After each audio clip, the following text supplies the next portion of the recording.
More money news now. It's time for Ask the Expert. There's a disconnect right now when it comes to couples and their finances. No. Biggest cause for divorce. Probably. Even though the majority of couples think they're doing a good job of communicating, many don't even know the basics. That's why we have certified financial planner Tony Drake here with wealthwisconsin.com to explain what couples should be talking about and how to get that conversation started. I assume maybe before they get married?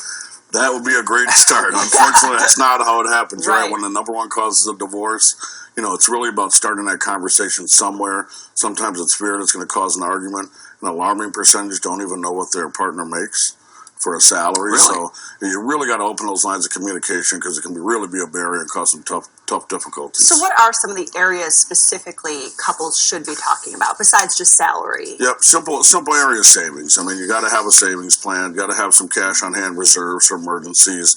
I think the more you can get on board and have that plan together, the better.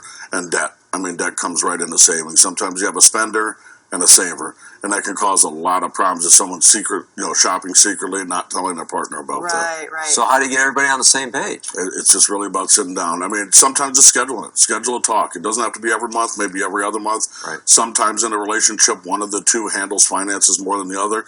Even if that's the case, keep the other partner informed and sit down and talk about it. So if the conversation begins, well, that's my money, that's not going to be a good start to the conversation. That's a tough start to the conversation. That brings up a good point, too. I know a lot of couples my age who are now maintaining separate bank accounts. Is there a tip as far as that's concerned? You're definitely going to see that. You're going to see that a lot when it comes to different age groups, where some age groups tend to combine the money, others are keeping it separate. I think even when you keep your finances separate, though, be open about it. What do you have in savings? What do we have in debt? Because whether you keep it separate or not, creditors look at you the same.